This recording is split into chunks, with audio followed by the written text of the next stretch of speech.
MJY004 topic अक्षांश, रेखांश व देशांतर। हम जानते हैं वृत्त में कुल 360 अंश होते हैं। वृत्ताकार पृथ्वी में भी 360 अंश ही होते हैं। पृथ्वी के चारों तरफ आकाश है।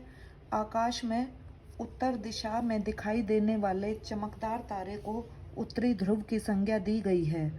उत्तरी ध्रुव से 180 डिग्री पर दक्षिणी ध्रुव है। अब ये पृथ्वी है। पृथ्वी को दो बराबर भागों में बांटने वाला वृत्त, पृथ्वी को दो बराबर भागों में बांटने वाला वृत्त भूमध्य वृत्त कहलाता है। इसी को हम भूमध्य रेखा या विषुवत रेखा भी कहते हैं। भूमध्य रेखा पृथ्वी को दो भागों में बांटती है, उत्तरी गोलार्ध और दक्षिणी गोलार्ध। भूमध्य रेखा पर स्थित देशों में 12 घंटे का दिन और 12 घंटे की रात होती है। दोनों गोलार्धों पर, यानी कि जो हमारे उत्तरी और दक्षिणी गोलार्ध हैं, उन पर केवल 0 से लगभग 66 डिग्री, 0 से 66 डिग्री तक ही जीवन संभव है। उसके आगे बर्फ अधिक पड़ने के कारण कई कई महीनों के दिन और कई कई महीनों की रात्रि होती है।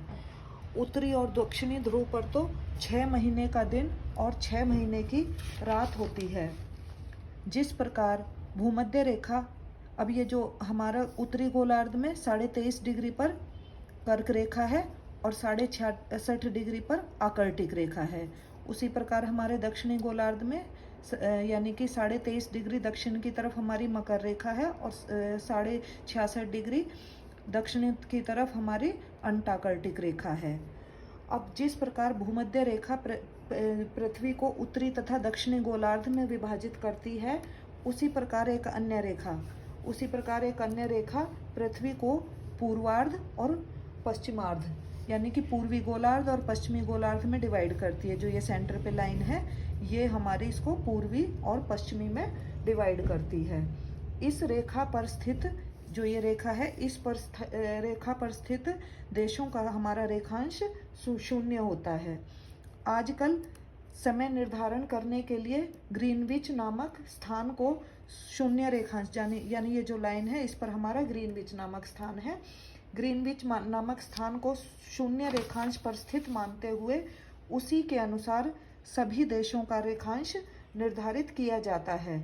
इसी प्रकार ग्रीनविच के 180 डिग्री पूर्व की ओर स्थित देशों का पूर्वी रेखांश होता है और 180 डिग्री पश्चिम की ओर स्थित देशों का पश्चिमी रेखांश होता है। इससे हमें समय में अंतर, क्योंकि जैसे किसी स्थान पर कोई टाइम है तो दूसरे स्थान पर अलग टाइम होगा, तो इसी जो ये है रेखांश, इसकी वजह से ही हमें टाइम में अंतर पता लगता है। अब टाइम में अंतर कैसे लगता है? जो पृथ्वी है अपने अक्ष पे 360 डिग्री 24 घंटे में घूमती है और 24 घंटे में हमारी मिनट होगी 24 गुणा 60 मिनट। अब क्योंकि 360 डिग्री घूम रही है 24 घंटे में, तो 1 डिग्री घूमने में लगा समय हो गया हमारा 24 को 360 से डिवाइड करेंगे, ये घंटे में टाइम आएगा। पर ये 24 काफ़ी कम है 360 से, तो हम इसको मिनट्स में चेंज कर लेंगे 60 से मल्टीप्लाई करके। 24 गुणा 60, उसको 360 से डिवाइड करेंगे तो ये आएगा हमारा 4 मिनट। अब जिन देशों का रेखांश पूर्वी है, वहाँ जो देशांतर या समांतर है वो प्लस होगा, यानी कि जो हमारा पूर्वी गोलार्ध में आएंगे उनमें जो भी मल्टीप्लाई करके टाइम आएगा वो प्लस होएगा, और जो पश्चिमी देश हैं उनका जो टाइम है वो हमें माइनस करना होगा। एग्जाम्पल है, भारत का रेखांश जो ग्रीनविच है उसके 82 डिग्री 30 कला पूर्वी है, तो इसके बाद समयांतर हो गया हमारा जो हमें ये रेखांश है, क्योंकि ग्रीनविच को तो हम 0 डिग्री पे मानते हैं, इसको 4 मिनट से मल्टीप्लाई कर लेंगे। तो 4 मिनट से मल्टीप्लाई करने के लिए मैंने 30 को पॉइंट्स में चेंज कर लिया, तो ये आ गया 0.5, तो 4 × 82.5 ये आ गया 330 मिनट। अब 330 मिनट, क्योंकि 1 घंटे में हमारे 60 मिनट होते हैं, इसको 60 से डिवाइड करके ये टाइम आ गया हमारा 5 घंटे 30 मिनट। यानी कि जब ग्रीनविच में रात के 12 बजे होंगे तो भारत में उसमें प्लस कर देंगे तो सुबह के 5:30 हुए होंगे। अब अगर 2 देश हैं जिनका रेखांश एक का पूर्वी है और एक का पश्चिमी है, तो दोनों रेखांशों का योग करके 4 से गुणा करके मिनटात्मक देशांतर निकल आएगा। जैसे अमेरिका का रेखांश है हमारा 75 डिग्री पश्चिमी और भारत का रेखांश है 82 डिग्री 30 पूर्वी।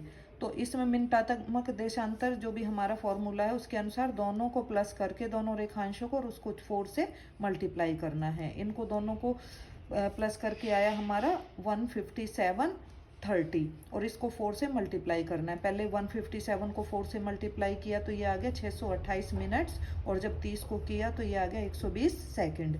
120 सेकंड को हमने मिनट्स में चेंज कर लिया, 2 मिनट और इसमें ऐड कर दिए यानी 630 मिनट।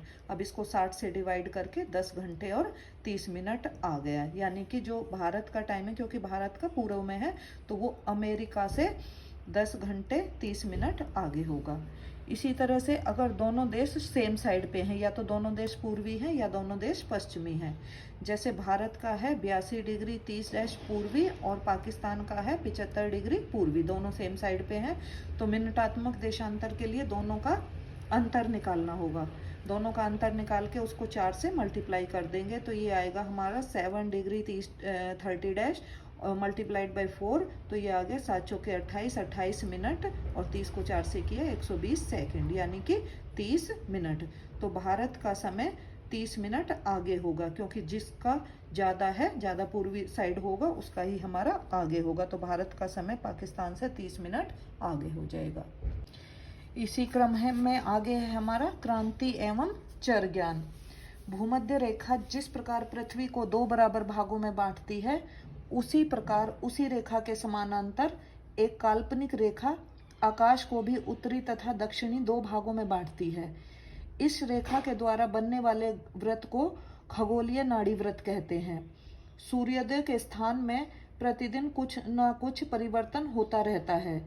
जब सूर्य का उदय ठीक नाड़ी व्रत पर होता है तो क्रांति हमारी शून्य होती है तथा दिन रात बराबर होते हैं। यह स्थिति साल में 2 बार 21 मार्च के आसपास और 23 सितंबर के आसपास होती है। सूर्य 21 मार्च से 22 सितंबर तक उत्तरी गोलार्ध में रहता है, तो सूर्य की क्रांति हमारी उत्तरा होती है। और सूर्य 23 सितंबर से 20 मार्च तक दक्षिणी गोलार्ध में होता है, तो सूर्य की क्रांति दक्षिणा होती है। सूर्य नाड़ी व्रत से जितना दूर जाएगा क्रांति के मान में उतनी ही वृद्धि होगी तथा नाड़ी व्रत के समीप क्रांति का ह्रास होता है। स्थानीय मध्यम समय के अनुसार सूर्योदय का समय प्रातः 6 बजे तथा सूर्यास्त का समय सायं 6 बजे माना जाता है।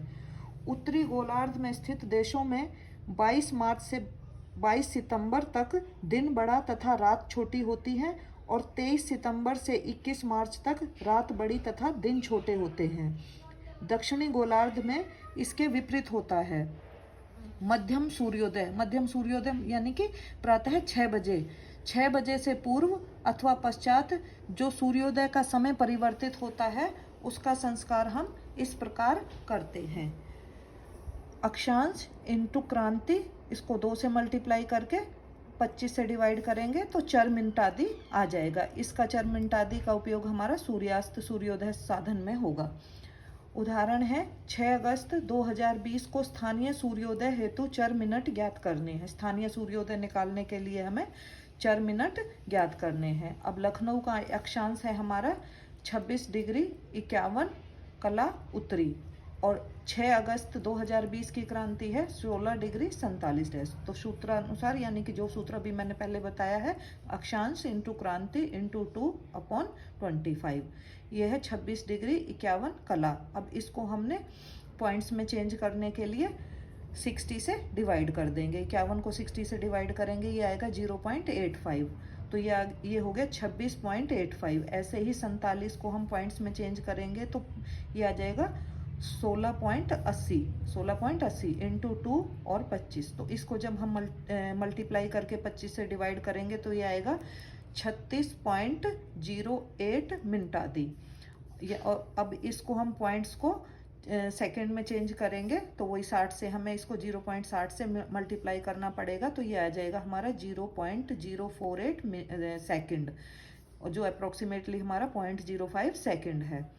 तो ये हमारा जो चर मिनटादी आ गया 36 मिनट। अब उत्तराक्रांति होने पर मध्यम सूर्योदय में ऋणात्मक संस्कार करेंगे, यानी कि जो हमारा मध्यम सूर्योदय है उसमें से इसको माइनस कर देंगे हमारा स्थानीय सूर्योदय निकालने के लिए। तो ये हमारा 6 बजे में से जो 36 मिनट्स हैं ये माइनस करके 5:24 प्राप्त होगा। ऐसे ही अगर ये क्रांति हमारी दक्षिणा होती तो इसमें ये टाइम हम प्लस कर देते। आगे है मध्यमांतर, वेलांतर तथा स्पष्टांतर। जिस प्रकार ग्रीनविच के रेखांश को शून्य मानकर विश्व के समस्त देशों का रेखांश पूर्वी या पश्चिमी निर्धारित किया गया है, उसी प्रकार प्रत्येक देश के भूभाग के रेखांश को उस देश का नियामक रेखांश माना जाता है। जैसे भारत का नियामक रेखांश 82 डिग्री 30 स्थिर किया गया है। दो देशों के रेखांशों को अंतर ज्ञात करके 4 मिनट से गुणा करके देशांतर मिल जाता है हमें। जब दो देश अलग अलग हैं तो उसमें हम उसको देशांतर बोलेंगे। उसी प्रकार किसी एक देश के नियामक रेखांशों का अंतर करके 4 से गुणा करने पर मध्यमांतर प्राप्त होता है, यानी कि अगर जो दोनों जगह हैं वो सेम देश में है तो उसको हम मध्यमांतर बोलेंगे। यदि अभीष्ट नगर नियामक रेखांश के पूर्व में स्थित है तो जो मध्यमांतर हमारा निकलेगा वो धनात्मक होगा, और यदि पश्चिम में स्थित है तो मध्यमांतर हमारा ऋणात्मक होगा। एग्जाम्पल ले रहे हैं हम लखनऊ का। अब भारत का नियामक रेखांश है हमारा 82 डिग्री 30 पूर्वी, और लखनऊ के का है जो हमारा वो है 80 डिग्री 56 पूर्वी। अब जिनका रेखांश 82 डिग्री यानी कि भारत के रेखांश से ज़्यादा होगा उनका मध्यमांतर हमारा धनात्मक होगा, क्योंकि वो हमारे 82 डिग्री से ज़्यादा होने पर वो और पूर्वी साइड में चले जाएंगे। और जिनका हमारा 82 डिग्री 30 से कम होगा उनका मध्यमांतर ऋणात्मक होगा। वो क्यों होगा? क्योंकि वो जो इस रेखांश के लिए वो पश्चिमी है, इसलिए होगा। अब मध्यमांतर भारत का और लखनऊ का जो हमने कम है वो माइनस कर दिया और उसको 4 से मल्टीप्लाई कर दिया, पर ये ऋणात्मक होगा क्योंकि वो उसके हमारा कम है, जो 82 डिग्री से कम है हमारा 80 डिग्री। तो अब इनका डिफरेंस आ गया हमारा 1 डिग्री 34 कला इंटू 4, तो ये आ गया हमारा 4 मिनट और 136 सेकेंड, और 136 सेकेंड में से 2 मिनट इधर चले जाएंगे, ये आया हमारा 6 मिनट 16 सेकेंड।